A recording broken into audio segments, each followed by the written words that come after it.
Hello and welcome to the Flixters, the place where two movie geeks bring you all the movie reviews and news you can ever wish for in your lifetime. That's right, you can download our podcast on Spotify, iTunes, Google Play, Castbox and Anchor. And don't forget to follow on Insta, Facebook, YouTube and Twitter. See you there. With a hint of mosquito.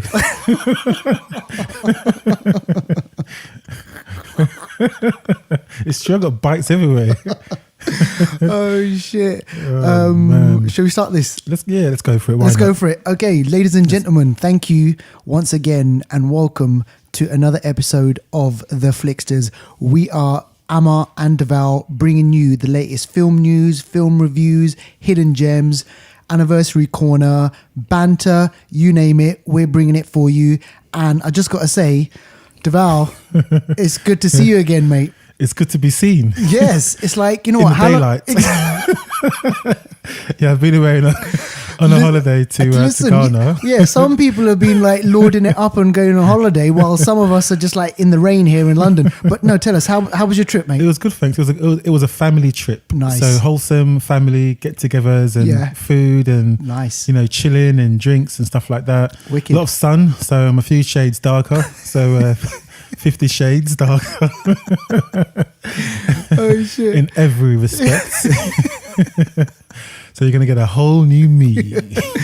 I can already hear it. Like your voice is seriously, your voice is different. Like what are they giving you out there over there? Mosquitoes with a side of pounded yam. Oh shit! No, it's wicked. No, it's great to have you back, mate. So look. We've got a packed out show, haven't we? There's a lot to go through. Listen, and I don't think normally our shows last about 2 hours. This may go a bit over, but you know what? Let's see what we can do today, all right? Yeah. So look, we're going to start off with movie news, and I wanted to kind of mention this because you mentioned it about a couple of weeks ago, but Watchmen, the series, has been picked up by HBO, and we're going to see this arrive on the small screen in 2019. That is around the corner. Seriously. And I'm so glad you said HBO because Watchmen is a dark and gritty comic book adaptation. Which other network would do it justice? Exactly. You can't have the CW or can you imagine? Yeah, exactly. Watchmen and the CW pushing and shoving people. You know there's going to be swearing, there's going to be sex, there's going to be like, God, you name it, it's got it. And also, just to quickly add on that, Damon Lindelof. Damon who? Damon Lindelof. Who is that? He was the creator of Lost. Oh. He's been behind, what's that one? Lost stuff, yeah? Yeah, he's been behind the Lost stuff. But he's a collaborator with your man J.J. Abrams. Oh, of course. Okay. This guy has written loads of big... What's that dinosaur thing? What, Jurassic Park? No, the J.J. Abrams one. That dinosaur? Dinosaur thing. You mean Cloverfield? Cloverfield. Dinosaur. I know, sorry, mate. I just same thing. This is the one thing that came to my head. But he's behind that as well. Okay. So he collaborated with J.J. Abrams. He's been behind some big films and stuff. So this is going to be good. I'm looking forward to that. I really am. And just remind us again, what is Watchmen? Watchmen, yeah. So it's a comic book from. It's been going for quite a few years. The movie came out in 2009. Frank Miller done great. He wrote for the comics regarding Watchmen and so on. Zack Snyder directed Watchmen, and it's got characters like the comedian. Who not Negan, but the actor that plays Jeffrey Dean Morgan, who plays Negan, played the comedian.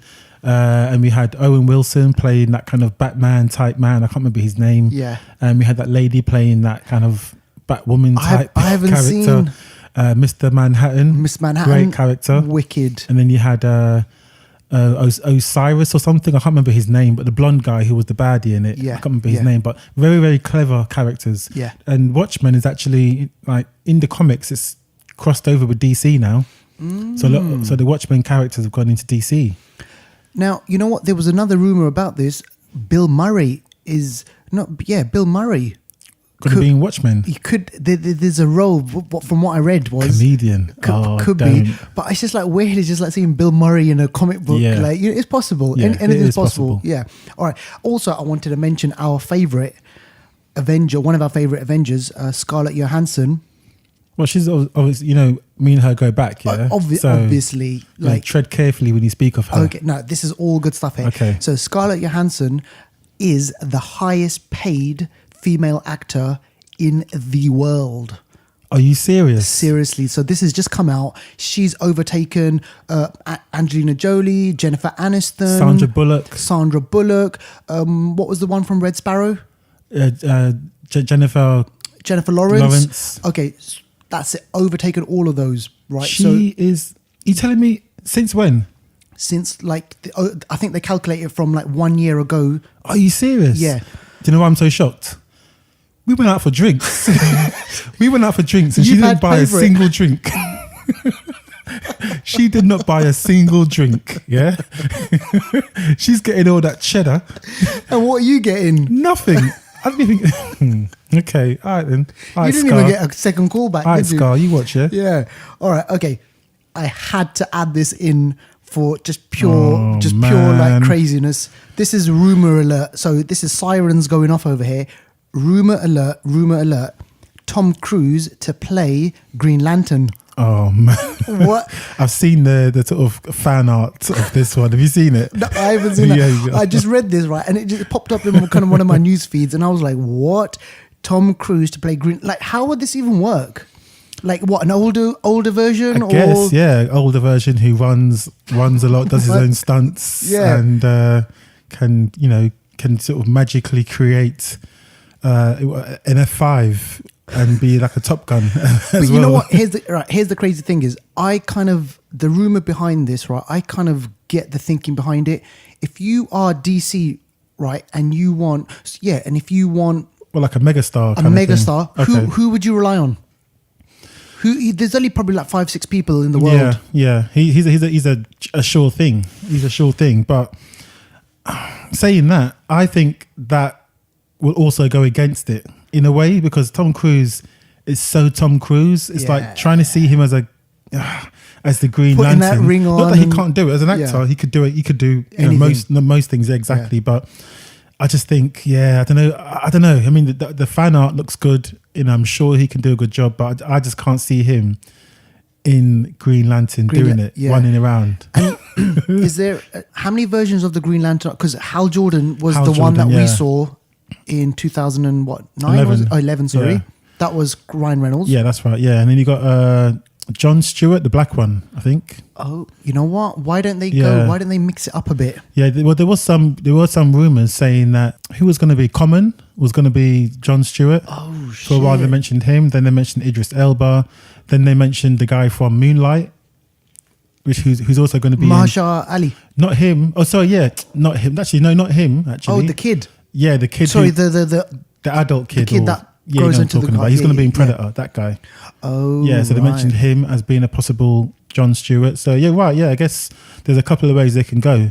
I think in the comics there have been different variations of the Green Lantern, so there's even more characters that they could go with. But Tom Cruise. Yeah, and clearly this is just kind of like a rumor. There isn't anything confirmed. And what we'll do is we'll also put up on our Instagram page. We'll put up the artwork as well. Do it. I'm just showing it to you now, so you can. Gosh, that's like the Mummy. Yeah, and that's the picture from the Mummy, right? I swear. Okay. Yeah, we'll put it up there. And we'll Flixters. Listen, you tell us what you think. Could Tom Cruise pull off Hal Jordan or whatever? Yeah. As the Green Lantern. The Green Lantern. All right. Okay. Another thing that I wanted to mention was, and obviously with the whole diversity, like Hollywood and the film industry, the TV industry, there's a lot of pressure on them now to kind of make things more diverse. Yeah. Inclusion, having more black people on screen, having people of color on screen. Yeah. And we are seeing this a lot. But one of the things that I wanted to mention was British homegrown talent, Dev Patel, who we saw in Slumdog Millionaire and Lion. And and he was in Chappie, was he? Was he the one in Chappie? He was in Chappie. Yeah. The Last Airbender. which was bad. Really bad. He is cast as David Copperfield in Charles Dickens's David Copperfield. So this is a classic. But isn't he white? Exactly. Oh, okay. This is what the big deal is. This is the whole big thing. 'Cause it does happen the other way around, doesn't it? Exactly. So, okay. So, but David Copperfield, sorry, I can't remember how he's got quite dark features anyway, isn't it? Yeah. So it could maybe still maybe not seem working too... on that. But I just think it's nowadays I don't think color matters as much now, because if you are a great actor, you've got brilliant talent, and I think people now are willing to look beyond that. Yeah. Obviously, people they'll be like, "What? You can't have a black guy like doing this and doing that, or like a brown guy or whatever." But I mean, I think it's happening, breaking down barriers. Yeah. But what you mentioned about it going the opposite way was, you remember Scarlett Johansson? Yeah. She got into big Ghost stick. in the Shell, Ghost wasn't in it? the Shell. Yeah. It's happened. It's happened, So, right? yeah, it does happen. So I guess as long as he puts on a good performance, that's what people are going to... No one can really cuss him. Exactly. You know what I mean? It's just, yeah. Yeah. So there's that I wanted to mention. And what's this about The Flash?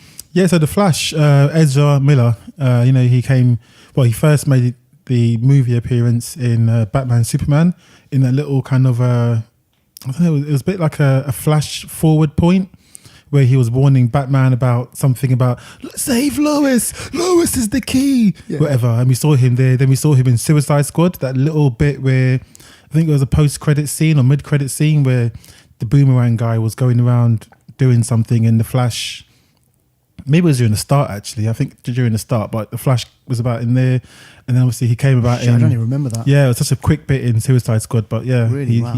Because I remember the Batman in the Suicide Squad. Yeah, exactly, yeah. So the Flash had even a shorter part. He was literally in it for like 6 seconds. Yeah. But obviously in Justice League, we saw him a lot more. Like the fans kind of took to him because I guess he created, gave us that comic relief that, DC really lacks. So yeah, his film will start shooting, I believe it's spring of 2019 or maybe slightly earlier, for 2020 release. And it's said, it's not confirmed, but it's said that Cyborg may show up in his film. They're trying to do a few crossovers rather than having each character having a standalone film. So, it'll be Flash's film, but Cyborg may come in and sort of help out, so... And I think that's kind of like taking a leaf out of Marvel's book. Of course. With Thor Ragnarok. Yep. It's a Thor film, but you've got Hulk, you have Hulk in there. Yep. And then Spider-Man, you had Iron Man in there. So, yeah, it will work. I think it should be okay, hopefully. Yeah. Okay, and keeping it with the comic book, and like as you know, ladies and gents, here on the Flixters, we keep it real. We keep it comic. Exactly. We keep it comic. I was going to say one last thing about Flash. Sorry, my fault. But sorry, go on. The director, Game Night. I know you haven't seen Game Night yet. You mentioned it, and you said this was a really funny film. Yes, Jason Bateman, right? Jason Bateman and the lady Rachel McAdams. Yeah, it's a really good comedy. Okay. I'm not even bullshitting you. And do you think that's why they roped him into this? If this director's making The Flash, I am confident it will be a good film. Okay, cool. That's all I'm going to say. All right. Even in Game Night, there's a really good post-credit scene to this director. And even in the film Game Night, there's mention of comic book people. So that the Game Night director loves his comics. All right, so okay. That's going to be a good film. Okay, wicked. Okay, yeah. So, again, keeping it comic, Spider-Man Far From Home. So there was like Tom Holland and Hulk. What's his name? Ruffalo. Mark Ruffalo are said to be quite spoilery. They're like leaking stuff, and whether it's on purpose or not, it just happens anyway. Yeah. But this one's definitely on purpose because it was a set video of Tom Holland standing there, and his stunt double was behind him, and there was a scene that was being filmed of Tom Holland's stunt double getting soaked by a massive gush of water. Right. And it kind of alluded to the fact that, another character is shooting water at Spider-Man. And what does this mean? It means that we could get Hydro. Oh, right. Tell me a bit more about Hydro Man. Hydro Man, yeah. So he was in the comics and the cartoons. Remember Sandman from Spider-Man 3? Yeah. So that was meant to be Hydro Man at the start, but they changed it to Sandman. Yeah, so Hydro Man is literally, as it says on the tin, he's a man that can alter his composition and be like water. Yeah. and he is quite a difficult character to overcome because water is water's water. Exactly. You burn it, it evaporates, it will cool down and come back. Yeah. So you ain't getting away from water, basically. So it hasn't been confirmed, but so far we feel that Spider-Man Far From Home will include a few characters, a few villains. Right. Okay. So, and you're the one who mentioned to me like a couple of weeks ago, it's not going to be based. He won't be in New York, right? Will he? No. So they've filmed so far, in America, in London, I think Vienna. Right. And okay. another secret location. So there's going to be about 4 or 5 locations altogether. Yeah. That he will be involved in. Right. So I'm not sure if it's like maybe in each location there's a villain, perhaps. Yeah. I'm not sure. Okay. But he's going to have his hands full. Yeah, for sure. And obviously, we now know that he survived the Snatcher. The Snatcher. Yeah, so of course, we know that now. Yeah, because why would they be telling us about? Yeah, the Snatcher's getting weaker and weaker as time goes because people are getting the sequels, greenlit. Exactly, it's already been announced. So we know that Spider-Man, his story, what happened to him after Infinity War, we'll know what happens to him. Yeah, exactly. Okay, so what's this mystery Marvel film? Yeah, keeping it Marvel. So there is a mystery Marvel film set to begin shooting summer 2019. Right. So far, we don't know what this is. It could be. Yes. It could be Doctor Strange. Right. Possibly. We don't know. Guardians 3 was already meant to be filming. We'll come into that later. So I don't think it could be that because it says mystery. Right. Guardians 3 isn't a mystery. Isn't a mystery, right? It could be my money. Yeah, I'm not a betting man, but if I was to be a betting man, my money will be on the world's highest paid female actress. Yep. That's exactly. Black Widow. Black Widow. I reckon they're going to start shooting that one. Black Widow. There's been no mention of anything. I mean, I know the director was sort of mentioned. We mentioned it a few weeks ago. An Australian director. He's really good at neo-noir sort of spy films and so on. So, I don't know about a script, and I reckon the script is already there. Yeah. Who knows? And that's her backstory, right? About how she becomes this super assassin, the spy. Exactly. So I'm really, really looking forward. If that's going to be the one, And you mentioned this could take part before the Avengers, right? Yeah. Who knows? Yeah. Exactly. I reckon it should, because then you could bring into it, Bucky, because remember there was a conversation that Bucky shot through her to get to someone she was protecting years ago, right? And there's all the bits and bobs that she's been involved in between movies, right? Okay, so I reckon it should be before, not after, right? In my opinion, so kind of like a prequel to what we know about it, right? Okay, so this is big news, and we were speaking about this before we started recording, but Guardians 3 has been postponed. Gutted, yeah. Yeah, I gutted. mean, and so what does this mean now then with the whole... It's just... Okay, the tweets were bad. I'm not going to go into the tweets and stuff like that now, but the tweets were bad. Yeah. An apology's been issued. Obviously, Disney not having anything to do with it. But it is going to scupper the timeline of the release of different Marvel films. We were supposed to be getting Guardians 3 in 2020 because it was meant to start shooting early next year. Right. That's been postponed now. So who's gonna take the helm to? Yeah. Who do you think? Who do you think? Well, our money was on Taika Waititi. Yeah.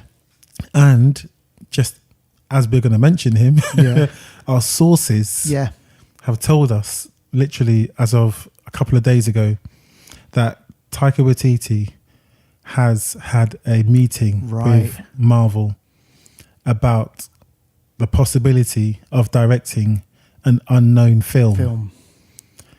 If you add 1 and 1, most people get 2. Yeah. But here on the Flixters, get 2.5.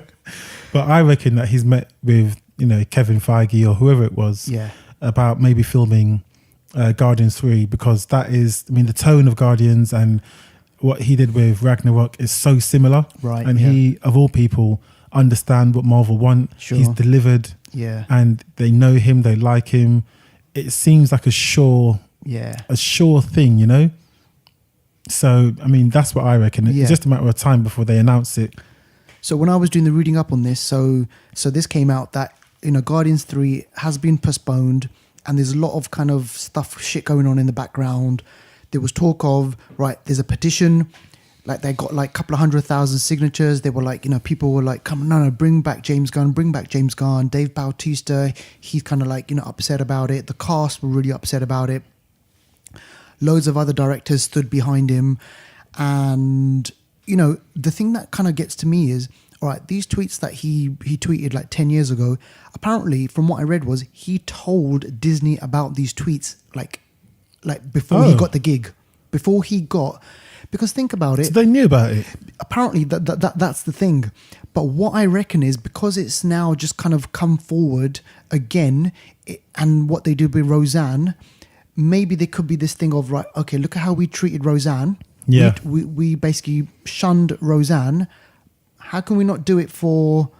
So there might be some thinking behind it is, oh, we done the dirty on Roseanne. How can we not do the dirty on him? And if we don't do the dirty on him, it's going to look like as if we're favouring men, and like I don't know. There's so many things involved in this, right? With big companies like Disney and so on, it's such a simple decisions are not simple. You got all these shareholders to consider. I know. Oh, our share prices will dip. Yeah. What will happen? Or we predict that if you don't do this, it's gonna lead to that. And you know, sometimes it's a conversation like that. I know, but you know what? It kind of also what I was thinking about is no one person is bigger than Disney. It's like, you know, all right, he's delivered 2 big hits. Yeah. Guardians of the Galaxy 1 and 2, massive hits. He wrote the script for the third one, and they still were like, fuck you. Like, that's it. They might not even use it. Yeah.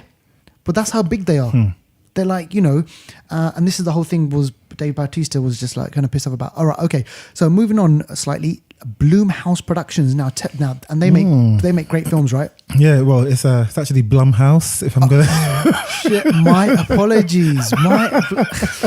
Look, this is it. You know what? I love That's catching great. you up. Exactly, I know. You know, you got me off guard. Look at him, back from Ghana, and now look at him. He's like, he thinks he's the man. Oh my gosh! No, go for it. But yeah, so they are world famous. Blumhouse. Okay. Blumhouse. So they're world famous for horror films. So all the like Paranormal Activity, and Insidious, The Conjuring, Annabelle, The Nun, all of those films stem from Blumhouse Productions. And they are now showing interest in remaking classic horrors. Freddy, Christine, films of that ilk. Now, if a reputable, famous, successful, bankable horror production house are interested in making household names that people love from years ago, that's a recipe for success. Exactly. In most cases. And I think a film like Freddy, Freddy, everyone knows Freddy. Exactly. You know, everyone... Freddy is just a household dirty, name. raggy top that you wear. If you wear a top now that resembles it, people will say, "Oh, Freddy top." People know, you know. So yeah, they're interested in remaking these films, and if that's the case, then it's going to be a success, I feel. But Jason Blum himself has said that he loves those films. They're some of the films that inspired him to get into horror making films, and you know, and things like that. So it just goes to show that he's paying homage to what got him to where he is today. So it'll be interesting to see how they depict, you know, some of the old school classics in today's sort of, you know, language. So look out for that. Yeah. And keeping it with Jason Blum. Yeah. So Jason Blum, again, you know what, he's really getting himself out there, you know. But he wants to tackle this big universal universe. Yeah. Tell us about this, because those are pretty big characters, it's right? It's difficult, because we all know that Universal wanted to create a universe similar to Marvel and DC and so on, with the whole Mummy with Tom Cruise and Jekyll and Hyde, Dracula, who else? The Werewolf. Yeah.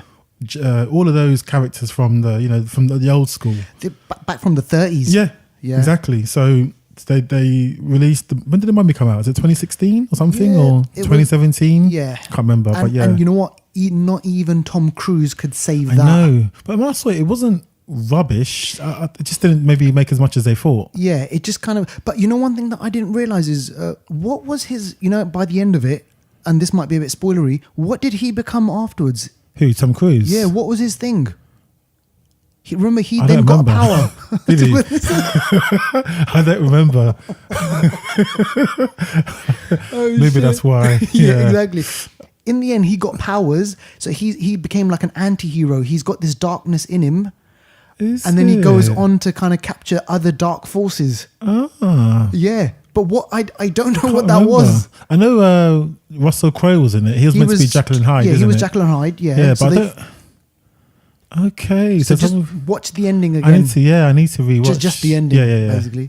But yeah, so Jason Blum is interested in picking it up and trying to make a success out of it because he recognizes horror. Great characters, like I've mentioned, Jekyll and Hyde, Dracula, Werewolf, Wolfman. I loved Mummy. it. All of those characters are great characters, and if they're used correctly, they could take the horror world by storm. Not just like horror, but action horror, Yeah. which can be 12A and be bankable. Yeah. What was remember the guy, there was a Dracula film about 4 or 5 years ago.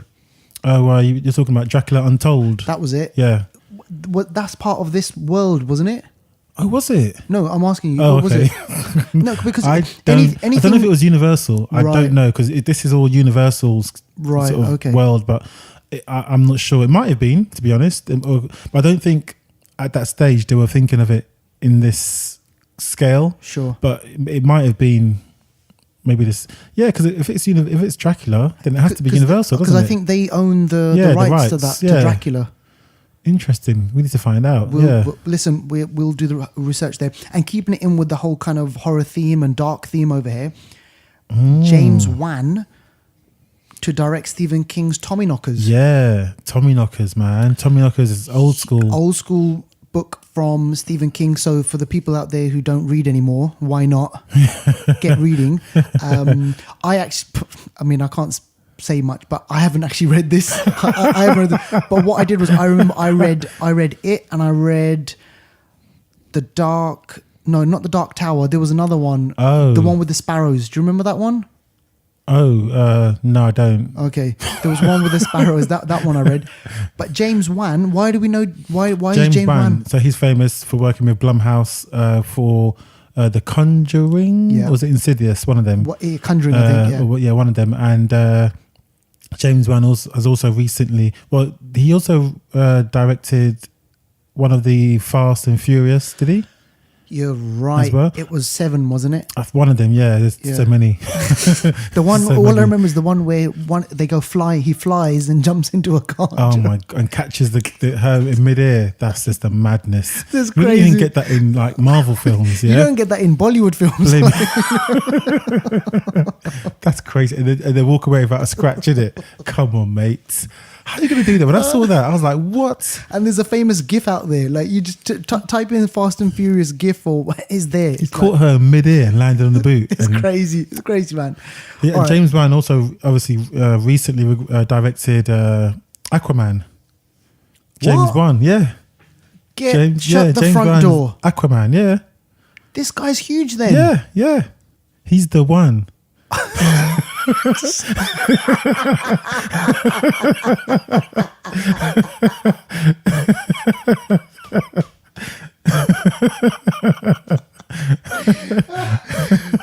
My boy's on fire today, ladies and gents. You just got. Oh, by the way, I got to say one thing. I got to give you a pat on the back. You just got back from Ghana today, Yeah. and look at him. He's on fire, man. This guy's wicked. So, all right. So, Yeah. Aquaman, Yeah. Conjuring. Yeah. This guy's made big films. Yeah. So he's trusted. So Tommyknockers is a film, Stephen King novel about alien. How can I call it? like an alien creatures. Yeah, an alien infestation of a small town. Yeah, sort of thing. And it's always that same. Stephen King. It's in Maine. It's in Maine, New well. England. It's always all of his films are always set there. The creepiest place. Yeah, You never go there. Right. Okay. So that's interesting stuff. And all right, Tim Kring. Now, what is Tim Kring famous for? People might not remember this, but tell us. So he is famous for Heroes. Yeah. So Tim Kring produced Heroes, came out in 2008, successful for about 1 or 2 seasons, but it ran on for longer.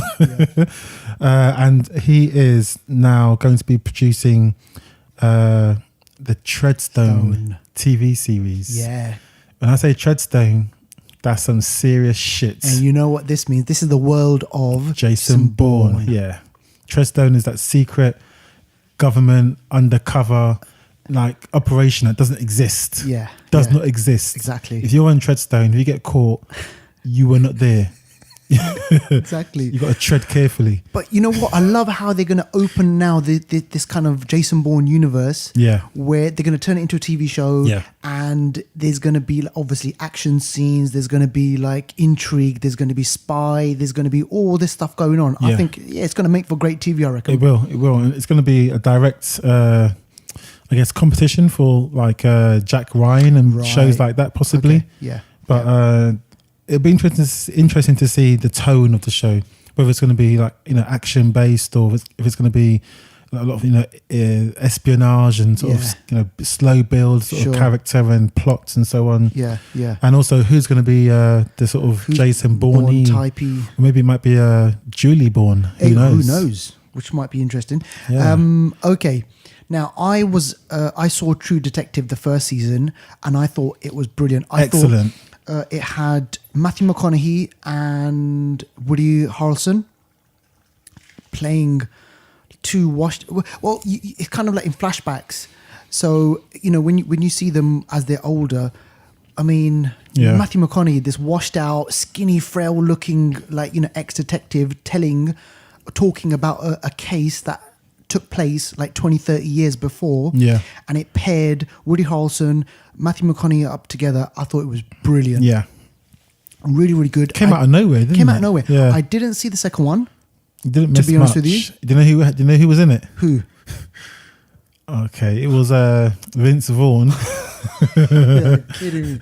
Vince Vaughn, and then the guy. Don't tell me it was Owen Wilson was the killer. Nah, it was I can't remember who It wasn't as dark as the first season, Right. but the guy that played Gambit, and he was also in I think Friday Night Lights or something, or he was in one of those shows. Right. Yeah. He was like the other lead person in it. Okay.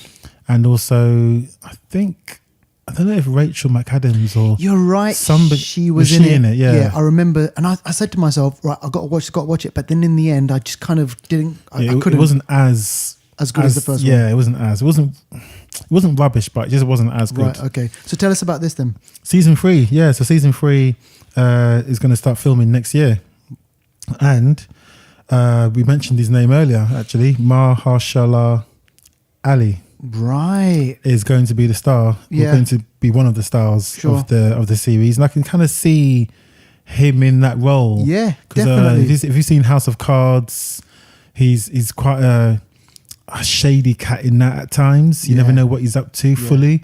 He wears a suit really well. Yeah, and he's like, he can. He's the sort of character that can go both ways. Yeah. On either side of the wire. Yeah. He can even be the baddie, He's like a baddie, not a straight up baddie, but like a gangster baddie, a bit like in Luke Cage. I was just about to say, we saw him in Luke Cage. Exactly. Or he can be on a good side, but still be kind of have his own kind of Yeah, he's got presence. Yeah, kind of thing. So I can see him being a cop, but not a straight cop. Straight cop. He's got a kind of dark side, grey side to him. All right, that's brilliant. Should be good, that one, hopefully. Okay, and so on the heels of the Meg, which we'll speak about later on, this makes me laugh. This is honestly, this is such a crack up, and I can't believe this has been going on for such a long time. So tell us about this. Yeah, see, nothing is actually random, because this does link in with the Meg. It does, yeah. But Sharknado. Okay, just stop for a second, yeah? Stop for a second, and just, guys, wherever you are, whoever you're with, Just say Sharknado.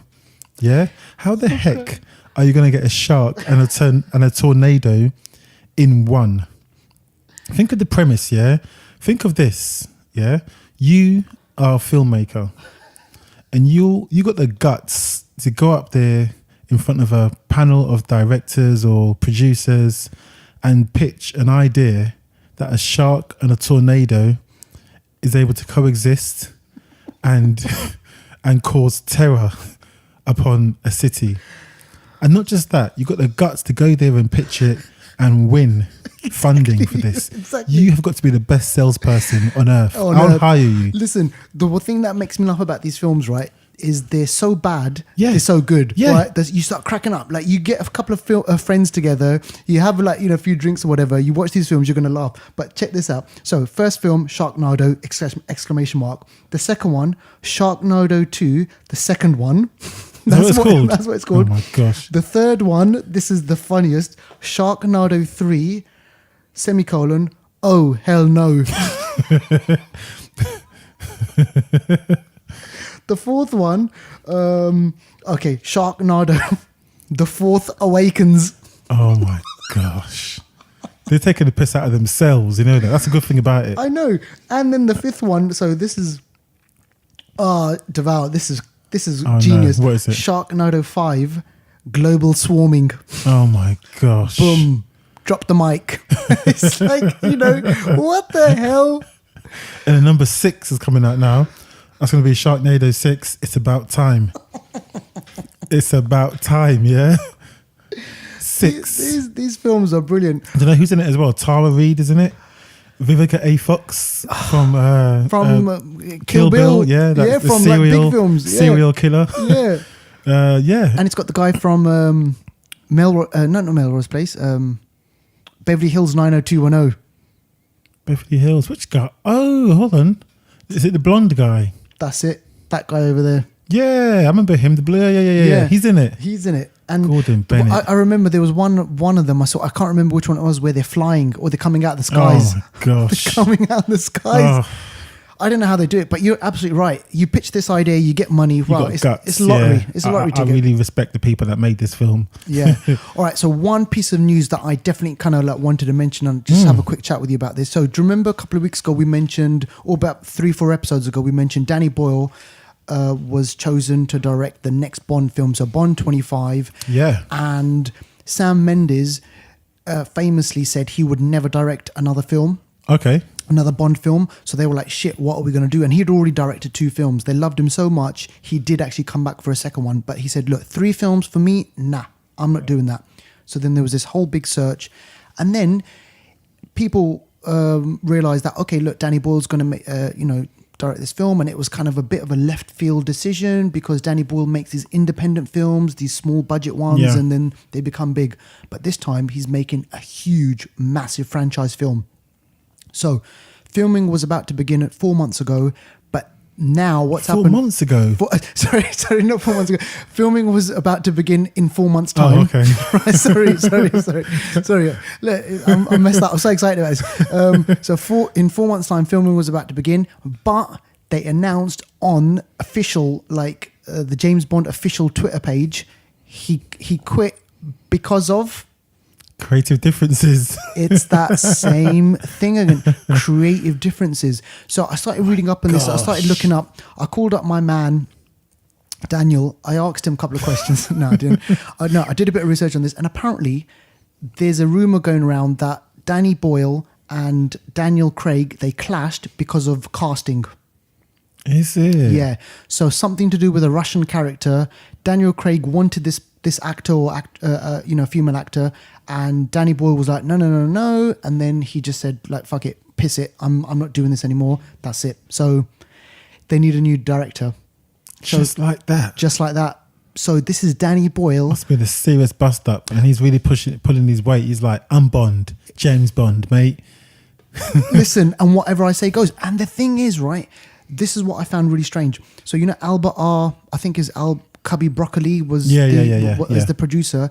The name, what it said was Cubby Broccoli, Barbara Broccoli, and Daniel Craig report, like, their three names officially saying that Danny Boyle will no longer be the director. Serious? So that just shows you, man. Wow, Daniel Craig's got clout as well. Never trust people with two first names. Exactly, mate. I'm joking. I know. So that was that piece of news that I just wanted to mention. Damn. Yeah. So the search goes on. The search does go on, but not for Spock. No. And then, sorry. That is a great Star Trek reference there, ladies and gents. Come on. Oh, you like it, yeah? Is it? The search for Spock. Wicked, mate. All right, and finally, Yeah. now you're going to have to tell me about this one because I know nothing about this comic book character or comic, this group of comic characters. So Brendan Fraser, he of the Mummy fame. Yeah.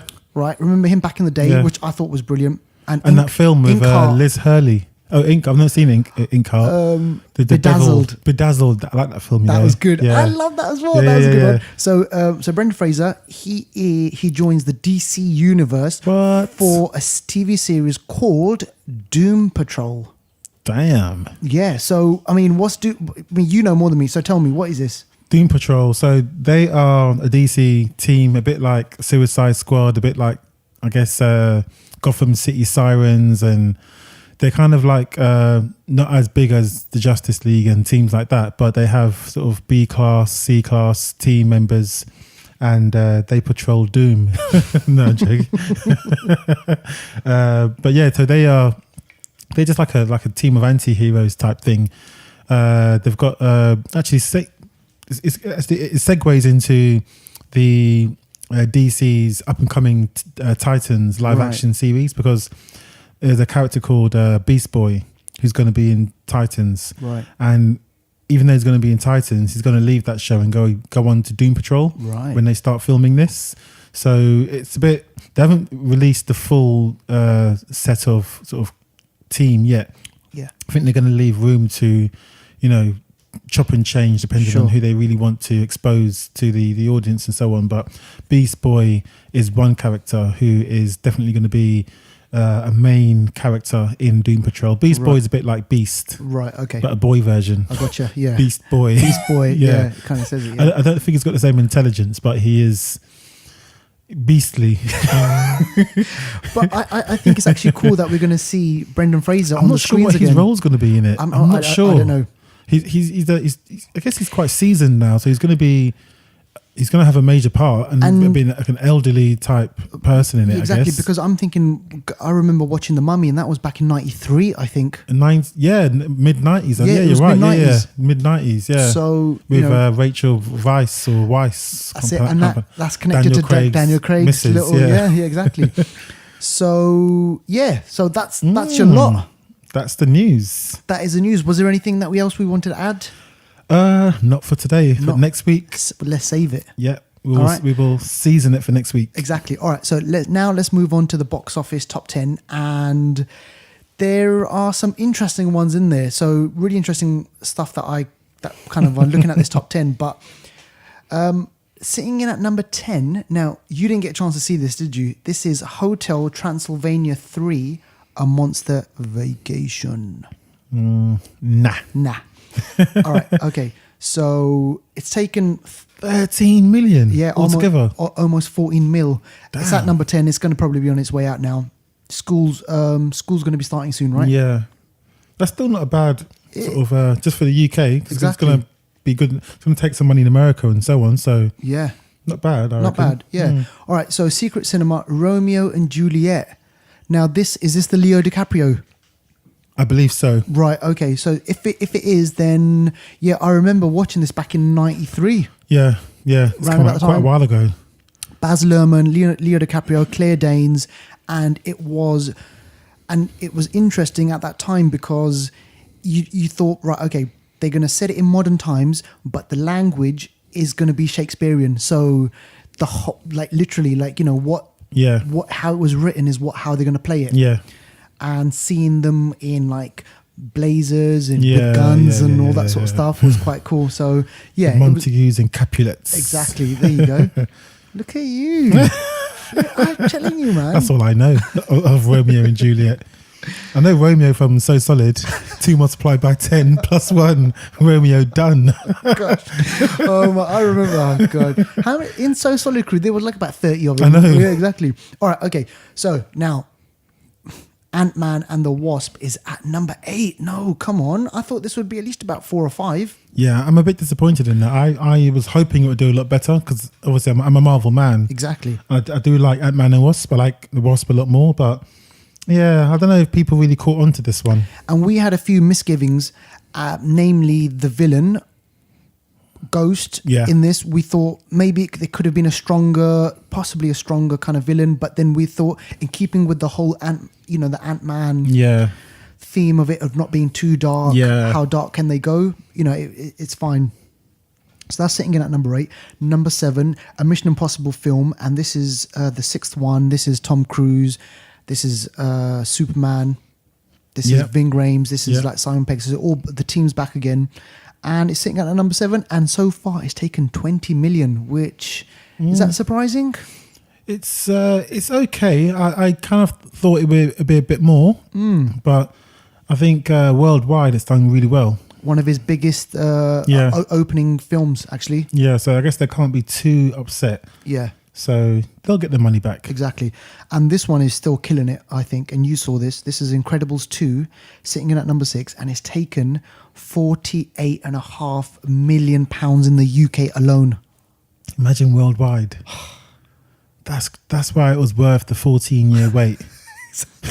Seriously, telling you, man, that is good do-re-mi. I know. That's just in the UK. And I reckon it'll probably get to 50, right? Oh, yeah, for sure. It'll Yeah, get to because 50. in 1 week it took 1.3 million.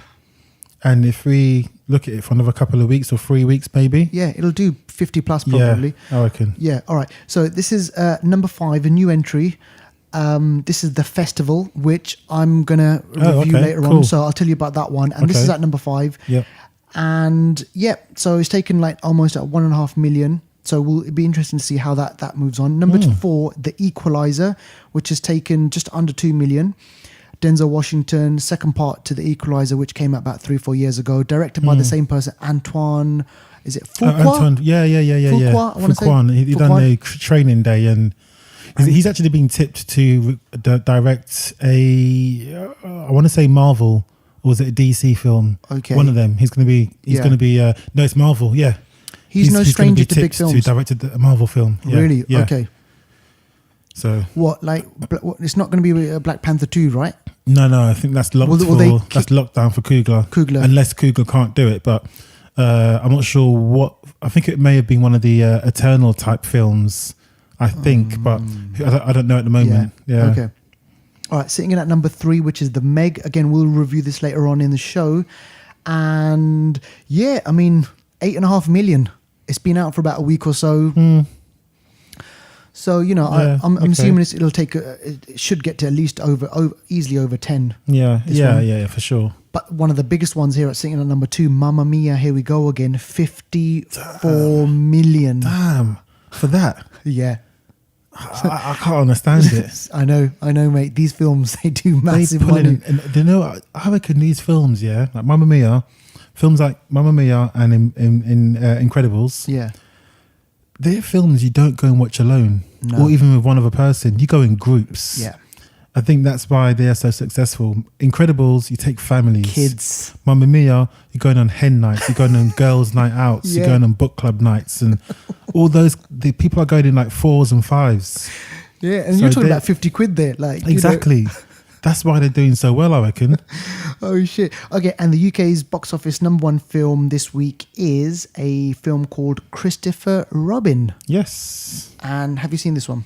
I've not seen it. I've heard it's a good film. I think it's done quite well in America. Right. Ewan McGregor and somebody else. But yeah, has it got what's her name? John Krasinski's wife in it? I don't know. Emily Blunt. I'm not sure if it's her. I know she's meant to be Mary Poppins, so maybe it's not her. I don't know. Okay, wait for that one to come out. That is going to be... Yeah. I think that's December, I think that one is. Yeah. All right, so ladies and gents, that's the UK's box office top 10. Let us know what you think about those films. Remember, you can always write in, email us. You can send us a message on Twitter. You can contact us via a photo on Instagram. just get in touch. All right, so moving on to out this week on Blu-ray, a film which was kind of like the thorn in our side for a while because we didn't see this one. And now it's come back again. Now it's come back. So this is, let me get this right. So this is the Guernsey Literary and Potato Peel Pie Society. Take it away, Deval. Yes, I actually saw this film. Not. But you know what? I will see it at some point. I feel like I owe it to the show and our listeners to actually witness. We've been talking about this film for a while. Yeah. The title is a mouthful and it's got, what's her name in it? I can't remember her name now. She was in Bond. She was in Redhead Lady. She's quite nice actually. So I think, I'm going to watch it. Who's that? Her name will come to me. You know, Okay, I'm like, it will come to me like at 3 o'clock in the morning. I'll just shout it out. Tweet it, mate. Exactly. All right, so that's out on Blu-ray. And okay, this one, I don't know about this one. So tell me about Ghost Stories. Ghost Stories I saw in the cinema. Yeah? Yeah, What's I saw this? it when it came out. It's got Martin Freeman. And it's the film that literally has 3 ghost stories. He's what is he? Is he an investigator or is he someone trying to... He kind of discredits paranormal activity or something. Of thing. Yeah, but it's the film had a lot of potential. I'm not going to do a review or spoiler now. I'm just saying it had a lot of potential. Whether it met that potential, you go find out. Okay. But it's out on DVD Blu-ray this week. All right. Yeah. All right. Next up, we've got Narcos season 3. Narcos season and I've tres. got Cartel. Oh man. Cali Cartel. This guy is new. Where's Deval? Seriously, where is the Deval that I know? This is someone. No sé Duval. No sé Duval. Oh shit. Sorry. Okay. Shall we just leave you? Let you do the show. But listen, look, I'll admit something to you. So I remember like 3-4 years ago, whenever Narcos first came out, everyone was raving on about it, and I watched the first 2 episodes, and I loved it. I got into it. But then, I didn't know, maybe Game of Thrones was on or something else was coming on, and I just kind of like... You're not seeing season 3? Mate, I haven't even seen all of season 1. Oh my gosh. I know. I know. You. Exactly. Oh my gosh. This show is for someone like me. You have got some good TV ahead of you. I know. If you haven't seen all this, obviously you kind of know what's... I know the world. It's still really good to watch. Is it still really good? Yes. Okay, so it hasn't tailed off. Nope. All right, okay. Nope. So Narcos season 3, and we can... It's got a man in it. It's got Oberyn Martell. The Viper. Yeah, he's in it. I know. No, but I thought he died. He's in it. He's still in this. Yeah, all right, he's in okay. it. But so the first season is all about Pablo, right? Yeah. Second season is someone new, or is it still the about first season and second season both Escobar? Right. Okay. Yeah, both Escobar. And the third season is a Cali Cartel. See, if you could see this guy right now, seriously, he's got fire coming out of him. All right, okay, and I can catch this. I mean, Netflix. I don't have to buy the DVD, the Blu-ray, right? I can just get it on Netflix. Yeah. I think they're cashing in now for people that maybe haven't got Netflix. Yeah. Also, this season 4 is going to be coming out, and it's such a big show. Yeah. That they felt, look, this deserves its own Blu-ray release. Yeah. All right. So next up, we've got Tally, which we reviewed on this show in episode 2. I think so. Yeah. It was a while ago. Yeah. So it's been a while now. So if you want to go and listen to what we thought about Tally, go download episode number 2. But yeah, it was a great film. You know, a film about parenting, a film about kind of the struggles, the problems that some parents face. Heartwarming, some great moments in the film, and just kind of made me think about made me think about me, but not in a depressing way. You know, it's got this kind of uplifting kind of feel to it towards the end. All right, so also out. Okay, some classics over here. Tell us about these ones. I just think these on there because these are classics. Yeah, and they're going to be released on Blu-ray, which a lot of times gives you extra content. Yeah. So we've got 7. Which came out in 94, Brad Pitt, Morgan Freeman, one of the best psychological horror films. I don't know if it's even a classed as a horror film. I'm But just so glad that you said horror because it is. it is. Oh, is it? Okay. Without a doubt, Okay. people they don't realize it actually is. Okay. Because there's It's elements not in of your horror. face horror, but it's horrific. Yeah, it's isn't it? psychological horror. Yeah, What's in the box? What's in the box? that end scene, man. Oh, wicked, wicked. And that was Gwyneth Paltrow. Yeah. Yeah, exactly. Pepper Potts. Okay, go on. Yeah. Space Odyssey, 2001. Yeah, which we reviewed on this show, episode 10. Go download the show. It's a great classic and it's a masterpiece. Yeah. Visually It is, stunning. Definitely. And on Blu-ray, imagine that. Exactly. Get you extra Sumptuous, bits. yeah, exactly. The Shining. Another Kubrick. Exactly. Another one. Yeah. So that's on Blu-ray as well. The Lost Boys. Oh, wicked. And Vin Diesel's Iron Giant. Oh, Yeah. man. So a lot of classics being released on Blu-ray. They are, I mean, the market, the distributors, the film companies are realizing that sometimes to go forward, you got to look back, and they want to, release some of the classics to remind people what was there. But obviously on Blu-ray, they can cash in Yeah. by adding a bit more content, repackaging it. Yeah. I think that's a clever move for them. Sure. Yeah, totally. And all right, so that's what we've got on Blu-ray. Now, new on streaming and trailers, we've got a good selection of kind of like, new and old. So starting off with the oldish, this is on Hulu, right? Correct. Hulu. Yeah. So tell us about this Martin Scorsese film. Gangs of New York. Shit, sorry. Gangs of New York. I'll leave that one in there Yeah. just for dramatic effect. Yeah, so Gangs of New York. What? Yeah. How far back does this go? Daniel Day-Lewis. Is it just touched into the 2000s, didn't it? Is it 2001 or something, or Yeah. two, perhaps? Yeah. And I like the scope of this. I like the kind of the vision, this whole thing about like how New York was created. Yeah, You've got, loads of immigrants. Yeah. Is it Irish or Italians or something? Irish Italians, but it wasn't just the Irish Italians. There was obviously Chinese people were there as Okay, well. okay, yeah, So, yeah. but they focus in on the Irish and the Italians Okay. and like all that whole thing. And Yeah, because Cameron Diaz was in it, but her Irish accent got slated. was a bit iffy, that one. Yeah, and Daniel Day-Lewis, menacing. Well, that guy's he's not human, is he? He's I don't know. He's one of those actors that it's almost as if he just comes out to act. Yeah. And you'll never hear anything about him in between. No, well, apparently He's just a master at it. He's retired. Is it? Yeah, I mean the Phantom Thread I think was his last one, and then he said, serious? right, yeah, that was it. But I remember when this film came out, I saw the trailers and I was like, yeah, I want to see this Martin Scorsese film. It didn't do as well as maybe it wanted to. Yeah. It's got some interesting things in there. Brendan Gleeson, I remember famously in that one. Do you remember Brendan Gleeson? He's in it. Brendan Gleeson. You're thinking of someone else, aren't you? No, Brendan Gleeson. He's the him. I know you're talking the about. Irish guy. Yeah. Yeah. Do you know why? Sorry, I'm getting mixed up. Brendan Fraser. No, Donald Gleeson. Oh. The redhead guy. That's more his dad. recent. That's why. 'Cause I'm thinking, hold on a second. He couldn't have been in that because he would have been too young. That's his dad. Is that his dad? That's his dad. Donald Gleeson. Yeah. See, look at Okay. this. So Brendan Gleeson. Yeah, I know exactly who you're talking about. Yeah. And the thing that I remember at this one, there's a scene in there where Brendan Gleeson says to Daniel Craig's character, "Look, come into my house and let's talk about stuff, right?" And Daniel Day-Lewis goes, "Okay, brilliant." So he turns his back, and Daniel Day-Lewis chucks an axe at him, and he kills him. Serious. Yeah, just like out of nowhere. And then he goes, "You shouldn't have turned your back." And he just like throws his axe and he just kills him. I was like, wow, this is brutal. This is 1800s, right? This is the brutal, And I think that's probably what it was like, the kind of, they never gave a shit. Damn. So yeah, interesting film. It's out on streaming. Wow. What else have we got? We've got Mother.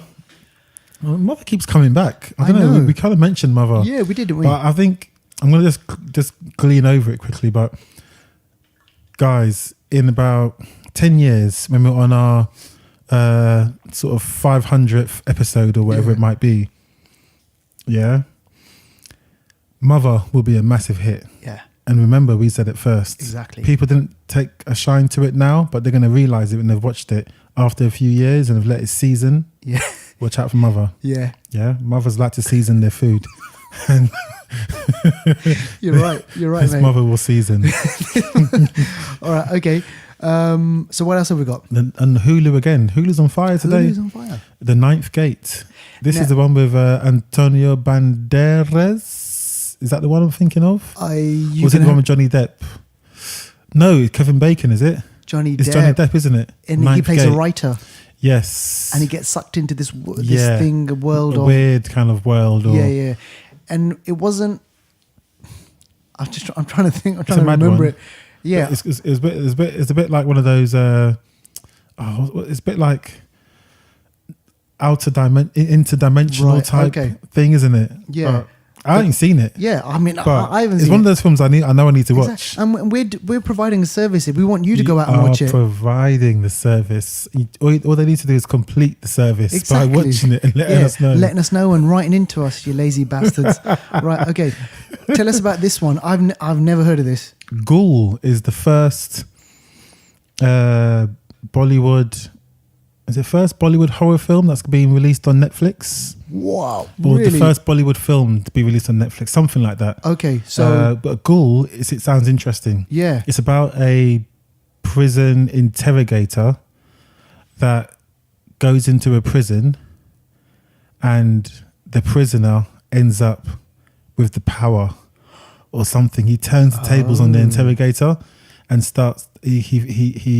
He unearths secrets from people within the prison that turn out to be quite supernatural or sinister. Yeah, it sounds great. What I'm hoping is they don't start singing and they don't start dancing, because that's just gonna fuck things up. All right, let's just keep it. Let's just hope they don't do that. Oh my gosh, I don't think from the sounds of it. It sounds like a dark. Yeah. All right, so there's two trailers that I wanted to mention, and I saw this one. So this one is called Hold. Where are we? Hold the Dark. Okay, now do you remember this film called The Grey? Liam Neeson. The Wolves. The Wolves, right? Okay, so famously, like Liam Neeson, he's kind of like he's in a not car accident, plane crash, and they're in the middle of Alaska or something, and the wolves start attacking people one by one.